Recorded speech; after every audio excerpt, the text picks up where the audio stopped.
L'humour digital, vous connaissez?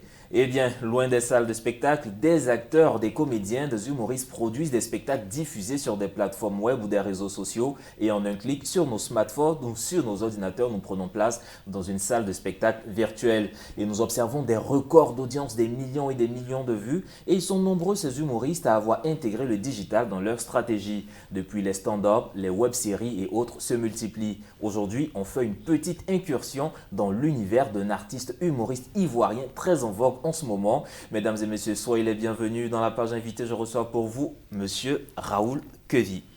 Merci d'être avec nous. Merci, Monsieur Soumaro. Bonjour, Monsieur Soumaro. Alors, Raoul Quevy, comment est-ce qu'on doit vous présenter?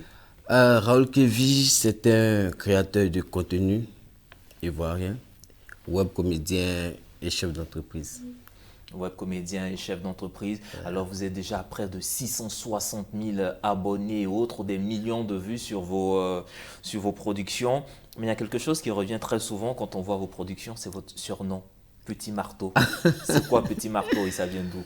Le Petit Marteau, c'est mon surnom. Voilà. J'ai reçu ça de la part de mon premier parrain. Voilà, c'est un surnom qui caractérise la détermination, la force. Parce qu'il y a un marteau qui est petit mais qui casse de gros cailloux, c'est la force, la détermination. Voilà, donc il m'a regardé, je dis, mais toi là, tu es un petit marteau. Donc toujours je m'appelle Petit Marteau, c'est resté. Et le Petit Marteau, aujourd'hui, il évolue très bien, il fait même des prouesses. Mais quand on voit un peu sur la scène, on va le dire, il y a ceux qui se produisent généralement sur des podiums, lors des festivals, et vous-même, vous le faites aussi. Mais vous avez aussi intégré le digital et vous faites des web-séries. Ouais. Vous êtes beaucoup plus sur les digitales, alors que ça demande, je suppose, une logistique différente. Ouais. Comment vous arrivez à faire cela? Pourquoi vous avez opté pour cela? Bon, déjà, j'ai pas opté. C'est venu seul, c'est venu naturellement. Et à dire vrai, je ne croyais pas être sur un plateau de télé ici parce que j'envisageais pas faire carrière. Vous voyez, c'était une stratégie marketing pour plus faire voir mon entreprise. Voilà, donc j'ai vu que les gens aimaient, j'ai fait, les gens aimaient, donc je suis resté dedans. Et puis après, j'ai rendu ça encore plus professionnel, je me suis entouré de cadreurs, tout et tout, voilà. Mais donc, est-ce que c'est pas plus lourd que des spectacles simples en salle? Mais tout est lourd, hein. Tu vas demander à l'autre, oui. Mais après, côté budget, c'est plus lourd parce qu'il y a un staff. Voilà, il y a un staff, cadreur, monteur, tout et tout. Tu dois écrire. Pourtant, la scène, tu écris tes sketchs, tu vas sur la scène, tu fais, tu es sûr là. Mais après, je me sens à l'aise dans ce que je fais. Je me sens aussi à l'aise sur la scène. Mais j'aime plus le côté acteur, le côté... Parce que là, tu impactes beaucoup de personnes. Parce qu'il y a une vidéo qui fait déjà plus d'1 million de vues. Quand tu lances un message, ça impacte. Mais généralement, la scène, on fait ça généralement pour faire rire. Pour faire rire, pourtant, les sketchs que j'ai fait, les séries, les web comédies que j'ai fait, beaucoup de fois, c'est plus pour véhiculer un message. Donc, je me sens plus à l'aise là parce que ça, il y a un apport plus positif, quoi. Et on a vu, vous avez même une vidéo qui est passée il n'y a pas très longtemps où en moins de 24 heures, en 24 heures, vous avez eu près d'1 200 000 vues. Ouais. Est-ce que vous pensez qu'au-delà de ça, les messages que vous faites passer, vous arrivez à impacter les internautes ou ceux qui vous suivent? Oui, j'arrive à impacter parce que déjà, je reçois les retours en inbox, même en commentaire. Quand je fais une vidéo, je regarde les commentaires. J'essaie de faire des statistiques. Combien de pourcents disent ça, combien de pourcents disent ça. Et la vidéo là, le titre c'est Les choses de la honte. J'ai vu les messages et puis les retours en inbox, les témoignages des filles comme des hommes.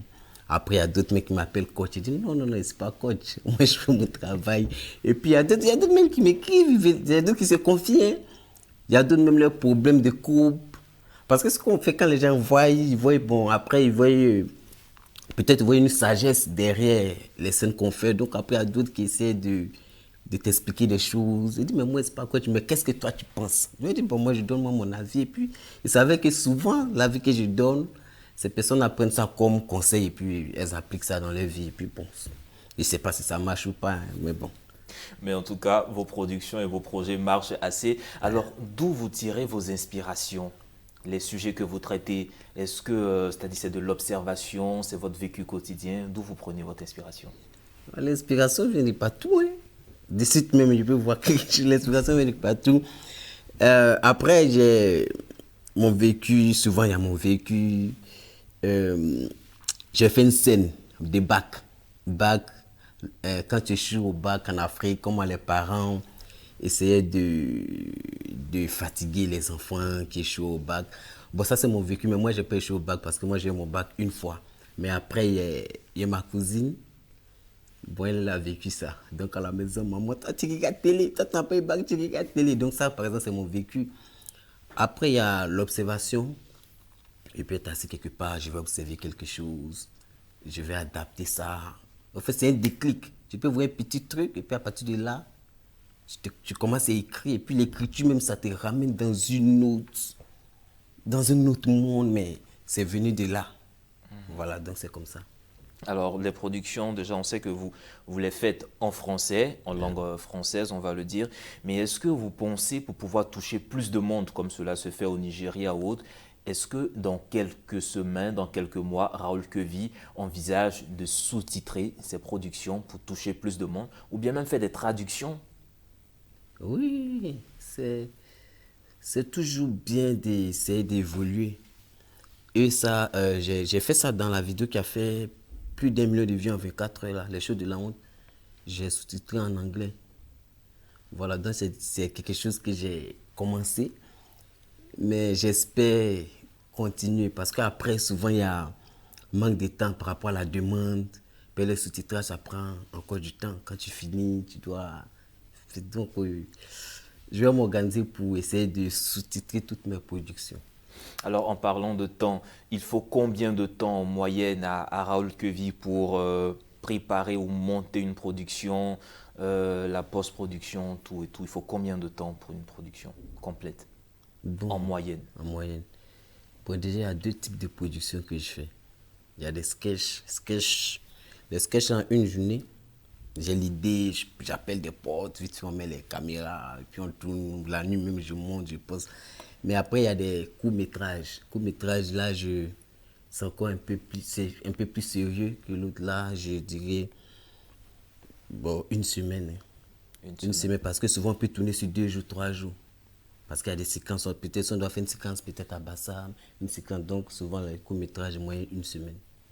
Alors, Raoul Kevy, tout ce que vous faites, est-ce que vous le faites par passion ou bien au finish, tout ce que vous dites vous permet de rentrer dans vos fonds, d'avoir certains revenus, vous en faites un métier à plein temps?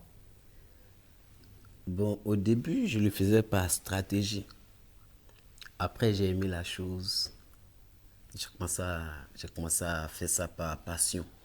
Mais aujourd'hui, je le fais par passion. Mais après, quand quelque chose est bien, et puis Dieu a dit que l'ouvrier mérite son salaire. Donc, quand tu fais de ça ton travail, il y a des gains qui viennent. Parce que notre image, on doit entretenir l'image, tout et tout. Alors qu'il est frais, il est bien. Ouais, tout et tout. Donc, il y a l'argent qui va avec. Je dis grâce à Dieu, je peux dire que je vis de mon art aussi. Et vous avez des annonceurs, des partenaires qui viennent s'associer à vos productions. Ouais, ouais. Et quel retour vous avez de ces partenaires? C'est des retours financiers. Mais positif aussi. C'est-à-dire en retour de ce qu'ils vous donnent, ils arrivent à atteindre les objectifs. Oui, oui, ils atteignent les objectifs. Ils viennent, ils viennent s'accrocher à l'audience qu'on a. Voilà, ils viennent, ah bon, j'ai mon produit, voilà, voilà, d'autres. Tu peux être ambassadeur, je suis déjà ambassadeur de 2 grandes marques ici. Donc après, ils ont des retours.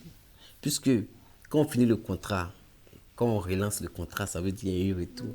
Voilà, donc c'est ça. Alors, Raoul Kevin, nous arrivons au terme de cet entretien. Si vous avez un message, un mot à faire passer à l'endroit peut-être de la jeunesse ou à tous ceux qui embrassent le métier de la comédie, du web humoriste, qu'est-ce que vous pourrez dire? D'aimer ce qu'ils font. Voilà, d'aimer, quel que soit ce que tu fais, il faut d'abord aimer la chose. Voilà, quand tu aimes la chose, il faut que tu as vivre de ça. Parce que quand tu aimes quelque chose, tu veux faire ça bien.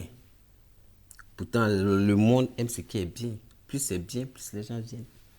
ne faut pas faire quelque chose parce que oui, Raoul Kevy est là, bon, ouais, la voiture, ça va, je vais faire comme lui. Quand c'est comme ça, parce que tu vas faire ça sans amour. Voilà, donc tout ce que je peux dire à la jeunesse, c'est d'aimer ce qu'ils font, de faire tout ce qu'ils font avec amour et passion. Ça va marcher. Faire tout ce qu'on a à faire avec amour et passion, vous l'avez compris, c'est le message de Raoul Kevy. Il est web humoriste et avec lui, nous avons parlé un peu du digital ou de comment ces acteurs utilisent le digital dans leur nouvelle stratégie face aux internautes, aux populations. Et c'est ici que se referme cette édition de l'invité. Agréable suite au programme sur nos antennes.